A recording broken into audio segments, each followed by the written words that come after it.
Meus amados, estamos falando sobre um motivo importante. Igreja para quê? Para que nós vamos à igreja? Para que essa questão de Deus, de espiritualidade? Como isso nos envolve no nosso dia a dia? E o que nós temos visto é que nós temos vivido uma sociedade que costuma constantemente viver em busca de significados para a sua vida. O coração do ser humano é bastante incerto. Muito obrigado, minha irmã. Ela leu o meu pensamento, ou melhor, o Espírito Santo falou: o pastor está com sede, ó. Obrigado, viu, irmão? E o coração do ser humano é bastante inquieto, Quantos de nós já não questionou algumas coisas da nossa vida? Por exemplo, quando a gente é pequeno, a gente pergunta: por que eu tenho que tomar banho? Por que eu tenho que escovar o dente? Por que eu tenho que obedecer a minha mãe, a minha avó? Por que eu tenho? E aí, quando a gente cresce, encontra trabalho, e a gente está trabalhando, vivendo, e aquele questionamento vem ao nosso coração: por que eu estou me dedicando tanto a esse trabalho? Por que eu tenho que me esforçar tanto pelo meu patrão, pela minha empresa? Qual que é o objetivo disso? Qual que é o significado e o sentido disso? Ou então, melhor, para quem é casado, para quem está namorando, para quem tem um relacionamento, um amigo, por que eu estou me esforçando nesse relacionamento? Qual o motivo? Para que tudo isso que eu estou fazendo? Agora, normalmente, ou principalmente, essas perguntas vêm, e talvez uma delas que venham na nossa cabeça: para que eu tenho ido na igreja? Qual o sentido, o significado que faz para mim frequentar, por exemplo, a IPI de Vila IP? Mas invariavelmente esses pensamentos vêm na nossa mente quando nós estamos insatisfeitos. Quando a gente está satisfeito com a nossa vida, essas questões não aparecem. Quando a gente está satisfeito com o nosso emprego, isso não vem à cabeça. Quando a gente está satisfeito no nosso relacionamento, isso não vem. Quando a gente está satisfeito com a nossa caminhada na igreja, essas questões também não vêm à nossa cabeça. Agora, qual que é o propósito realmente final, o significado divino das nossas vidas, E qual é a resposta que a gente procura para essa pergunta: para que eu tenho ido à igreja? Em vários aspectos da Bíblia a gente já viu que há respostas para essas questões dos nossos corações. Mas eu reservei aqui Romanos, a carta de Paulo aos Romanos, num trecho bem pequenininho, e que fala sobre isso. E o apóstolo Paulo traz a sua carta aos Romanos, e na metade mais ou menos dessa carta, Paulo encerra esse primeiro momento de fundamentos teológicos da fé com uma doxologia. Pastor, que palavra nova para mim. Eu não sei o que é doxologia. Doxologia é aquela frase, aquela expressão em que ele arremata tudo aquilo que ele está falando. É como se fosse uma escalada na montanha e ele chega no ápice da montanha. Quando ele fala, quando ele traz para o texto a doxologia, do que nada mais é do que uma frase, uma expressão de glorificação e adoração a Deus. A gente vê muito isso nos Salmos.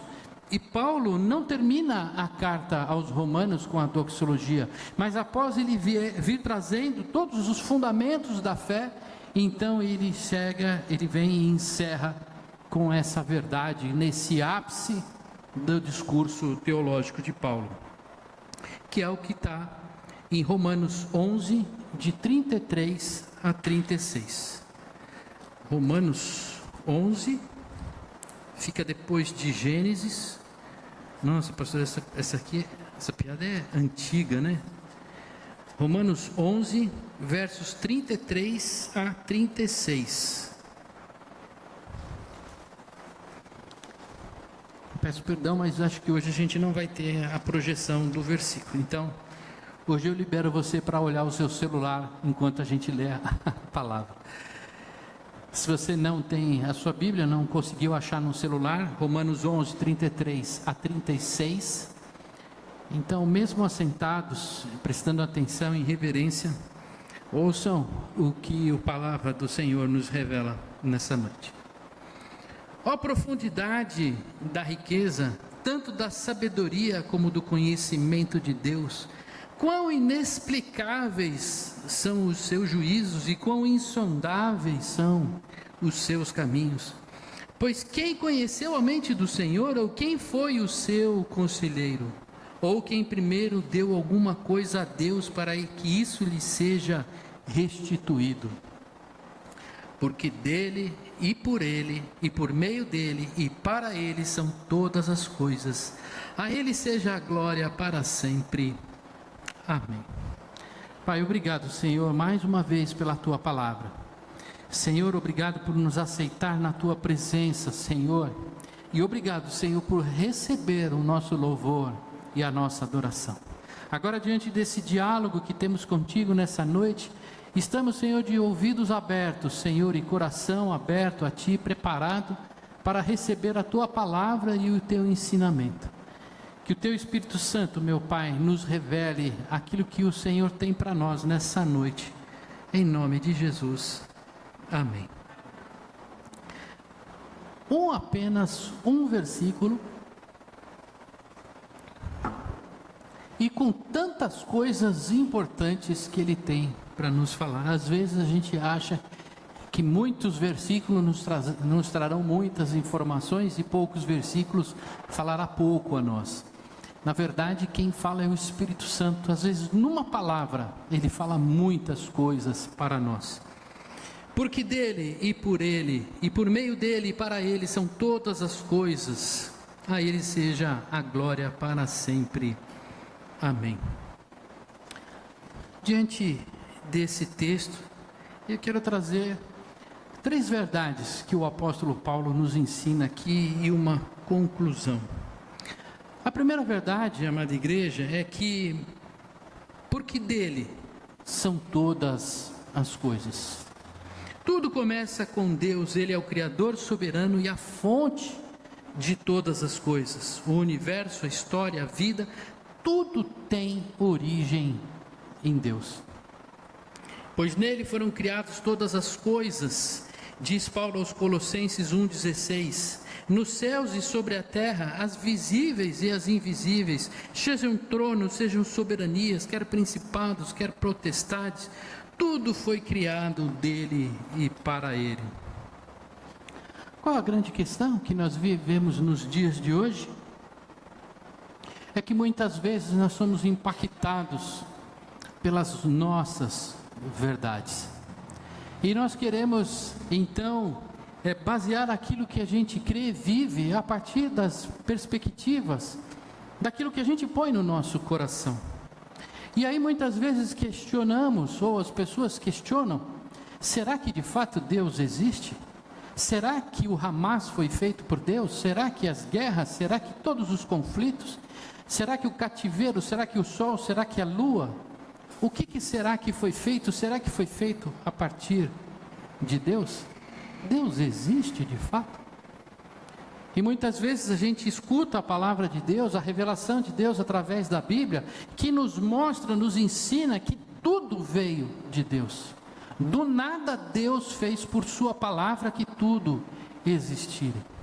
Mas pasme, irmão, ainda que você não acredite, ainda assim não deixou de ser feito por Deus.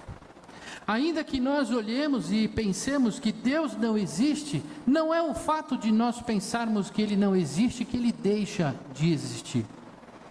Deus não deixa de existir porque nós não conseguimos provar a sua existência.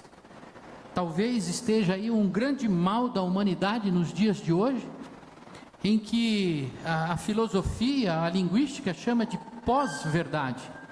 E nós temos visto isso entranhado e sendo como uma praga, uma raiz que vai se arraigando na nossa mente, no coração, em que faz com que a gente creia nas coisas a partir do que aquilo que a gente quer acreditar e não daquilo que é de fato verdade. A verdade deixa de ser algo palpável e passa a ser algo que no meu coração eu crio como verdade. E aí você pode dizer, então, se aquele fato não é verdade, aquilo que você está pensando é uma mentira. Mas a pessoa que pensa dessa forma, como uma pós-verdade, ela não enxerga que aquilo é uma mentira, mas torna-se uma verdade para ela. Nós estávamos assistindo agora, mais cedo pela manhã, um documentário sobre essa questão da pós-verdade, das mentiras, né, que estão sendo disseminadas no mundo de hoje. E pasmem, cada situação que você pode pensar como que a pessoa acreditou nisso. Todos os fatos apontam para que isso não é verdade. Um exemplo disso é um escândalo que teve nos Estados Unidos chamado Pizzagate. Para deixar inteirado, foi uma fake news ou uma pós-verdade em que se criou que uma pizzaria estava fazendo tráfico de crianças e abuso e pedofilia. E a partir dali, o símbolo de pizza com queijo significaria que aquela pessoa queria sim uma criança para abuso, e não uma pizza com queijo.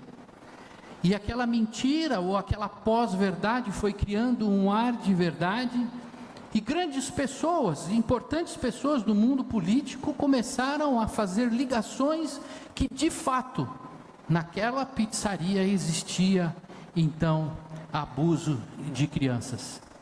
E no final das contas, não foi só uma mentirinha. Uma pessoa do outro lado dos Estados Unidos que estava seguindo aquelas notícias, aquela verdade daquele escândalo, ele foi armado para aquela pizzaria.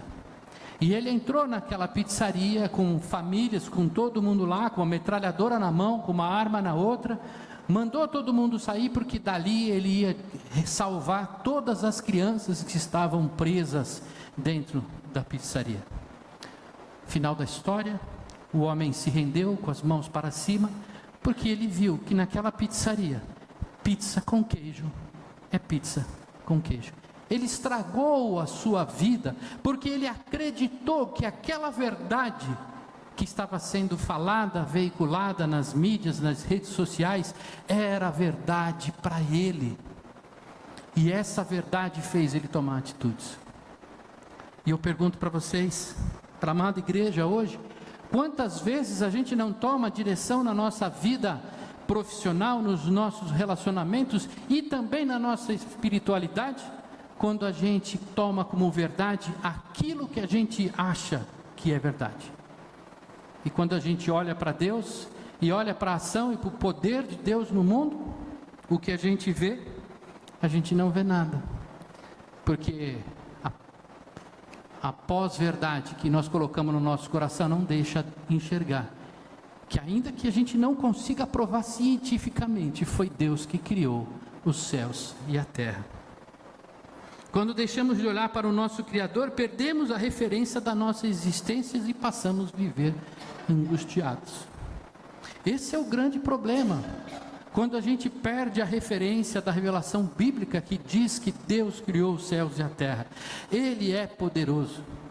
Nada acontece se não for por meio dele. Se nós estamos vivos, foi ele que nos criou. Se existe sol, foi ele que criou. Se existe terremoto, foi ele que criou. Tudo existe por meio dele. E quando nós, então, deixamos de compreender que de fato Deus existe e toda a criação foi feita por ele, então nós passamos a viver sem sentido, angustiados, sem respostas para as nossas vidas. Não somos frutos do acaso. Nossa vida tem origem em Deus. Se você hoje está aqui, não é por acidente, mas é pelo amor de Deus que Ele trouxe você aqui. A segunda verdade que nos traz esse texto é que por meio dele são todas as coisas. Não apenas fomos criados por Deus, mas também somos sustentados por Ele. Tudo que existe, existe por meio dele. Paulo declara, Atos 17, 28, pois nele vivemos, nos movemos e existimos. Amada igreja, isso significa que nossa dependência de Deus não é parcial, mas total. O ar que respiramos, a força que temos, a sabedoria, tudo aquilo que somos e temos, tudo vem de Deus. Ele não é apenas o início da nossa jornada, Ele é o meio pela qual seguimos hoje. Essa é outra dificuldade que o ser humano está enfrentando nas suas dúvidas, nas suas inquietações. Nós achamos na nossa caminhada que tudo que nós fazemos é a força do nosso braço. Se eu consigo um bom desempenho na empresa, se eu consigo vender bem os meus produtos, se eu sou um bom profissional, isso é força minha.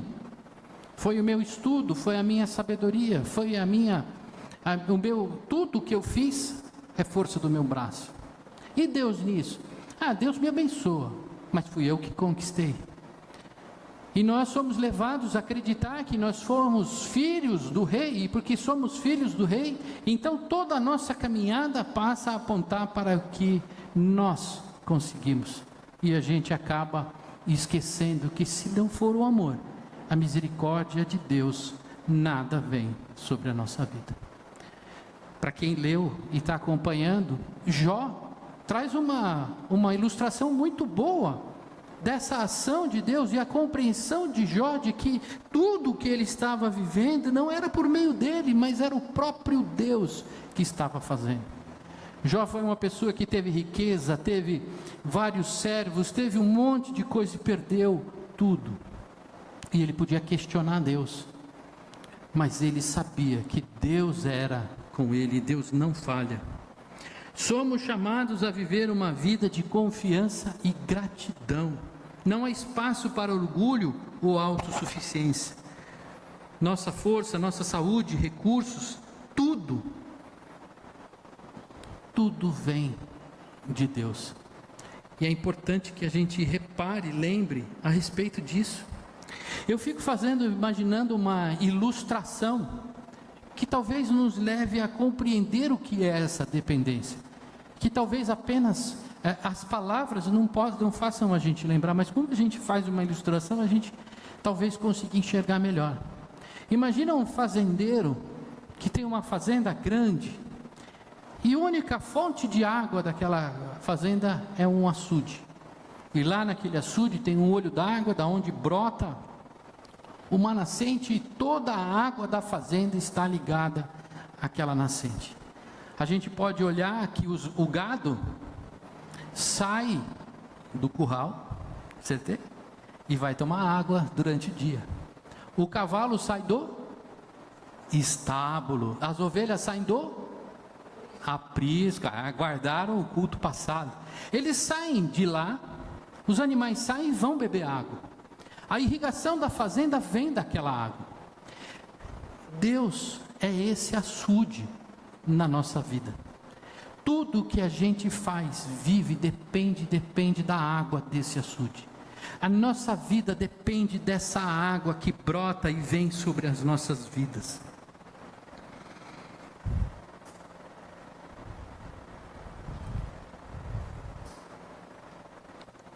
Qual que é a dificuldade? É que a gente acha que pode viver sem um açude. A gente acha que a gente pode viver e fazer alguma estratégia para conseguir viver sem o açude, mas a gente depende daquela água. Se aquela água não tiver na nossa vida, em vão nós trabalharemos, morreremos todos de sede. Os animais da fazenda, as plantas. Então, meus amados, essa é uma segunda ideia. Por meio dele é que são todas as coisas. Se não for o Senhor nas nossas vidas, nada do que fizemos vai nos trazer sentido à nossa vida. A terceira verdade, para Ele são todas as coisas. Se tudo começa com Deus e é sustentado por Ele, tudo também existe para a sua glória. Pastor, me diz uma coisa. Se é tudo para a glória de Deus, não é um pouco chato isso aí? Pastor, como é que você está falando isso no culto, né? Mas eu fico imaginando o seguinte, né? Isso eu acho que é um momento de reflexão para nós. Na vida eterna, nós viveremos eternamente glorificando a Deus, todos os dias, a todos os momentos. Imagina que o que nós estamos vivendo aqui é um test drive do céu. Se nós não temos expectativa, vontade de glorificar a nossa vida, quem dirá nos céus? Será que nós vamos viver essa eternidade? Se nem aqui o nosso coração está disposto a glorificar a Deus? Às vezes a sociedade nos ensina que a vida é sobre nós. Esse é um grande problema que a sociedade vive, porque ela olha para nós, o que eu conquisto, os meus sonhos, os meus desejos, as minhas realizações. Para pensar se não é isso que as redes sociais nos incentivam. As nossas férias, o nosso sucesso, a nossa alegria, o nosso relacionamento, e tudo aquilo que a gente faz é para nós. Quantas músicas gospel têm trazido letras que são fáceis de ouvir, mas quando você presta atenção, a letra está dizendo: a bênção é para você, o escolhido de Deus é você, é tudo para você. E quando a gente vai olhar, quantas vezes a gente disse: é para ti, Senhor, não para mim, mas para o Senhor. Essa é uma dificuldade que a gente enfrenta. Imagina um maestro conduzindo uma orquestra. Cada músico tem seu instrumento, mas só acontece o grande desfecho, a grande música, quando a orquestra segue aquilo que o regente está mostrando, aquilo que o maestro está apontando. Quando vivemos para Deus, encontramos nosso verdadeiro propósito. Isso significa que nosso trabalho, relacionamento e tudo isso seja para o seu louvor, da sua glória. Quer uma vida harmoniosa? O que o Senhor procura são músicos que toquem segundo a sua vontade, que construam aquela grande orquestra, aquela grande apresentação sinfônica, mas para o louvor de sua glória. Esse é o propósito na nossa vida. É isso que nós fomos criados desde o início. Se nós olharmos para Adão e Eva, a sua criação, esse era o propósito de Deus. Ele criou uma humanidade que pudesse se relacionar com ela, para que ela o adorasse como seu Criador. Mas o pecado veio e nos afastou essa compreensão. E nós passamos não a viver para glorificar a Deus, mas para viver a vida segundo a nossa vontade. E por fim, amada igreja, a Ele seja a glória para todo o sempre. Essa é a resposta natural quando entendemos que tudo vem de Deus, acontece por Ele e com o objetivo somente a Ele. Eu vi outro dia uma ilustração muito importante e eu quero compartilhar com os irmãos, porque todo mundo conhece futebol. Imagina uma partida de futebol. Essa partida é a glorificação a Deus, é dar glória a Deus. Cada esportista, cada jogador, ele treina antes do jogo, antes da partida, ele treina e ele se esmera para que no momento do seu jogo ele possa dar o melhor de si na partida. E aí ele treina, e aí quando ele chega na partida, ele joga o primeiro tempo.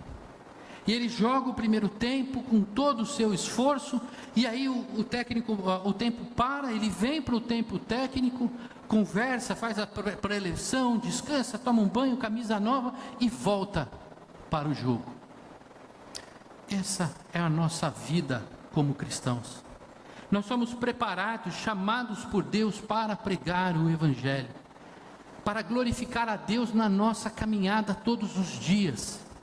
E quando que acontece essa caminhada todos os dias? É o jogo. A gente vai para o primeiro tempo do jogo. De segunda a sábado nós estamos jogando.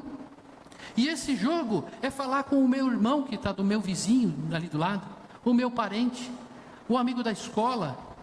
Esse é o jogo.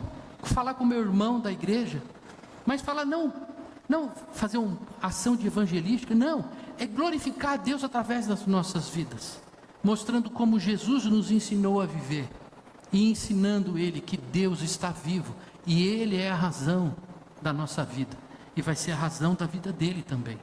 E a gente durante a semana joga, conversa, faz, se esforça, para que mais pessoas possam glorificar a Deus. E quando chega no domingo?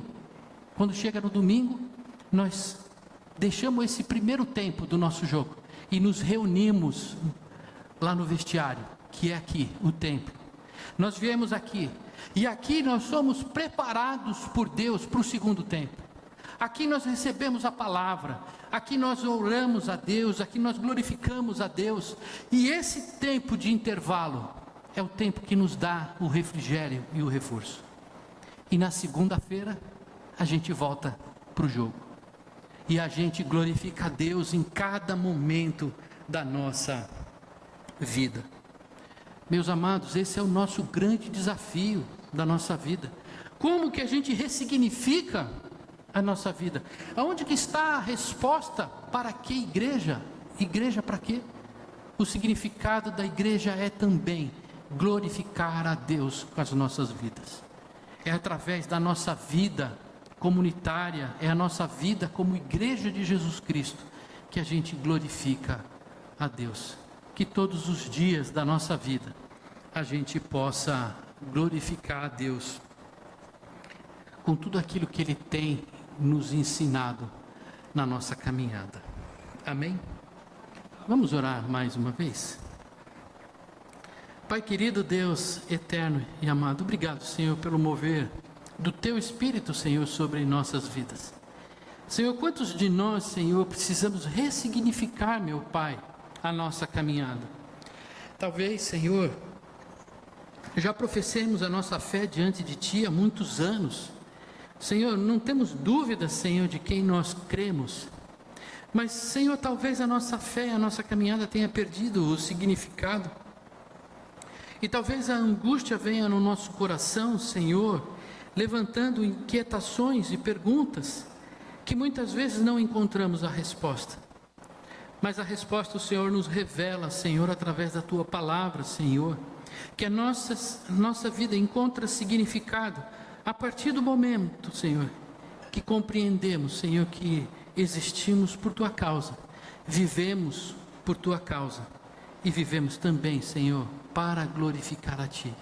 Não só ontem nem hoje, mas a nossa vida, Senhor, tem o destino de glorificar a Ti pela eternidade. Senhor, que o Senhor possa revelar no coração de cada um de nós, Senhor, essas verdades, e que a partir dessas verdades, Senhor, possamos ressignificar a nossa vida e viver, meu Pai, em alegria, e ter prazer, meu Pai, em viver em comunidade, Senhor, e a vida comunitária na igreja. A Ti, Senhor, toda a honra, todo o poder e toda a glória. Amém.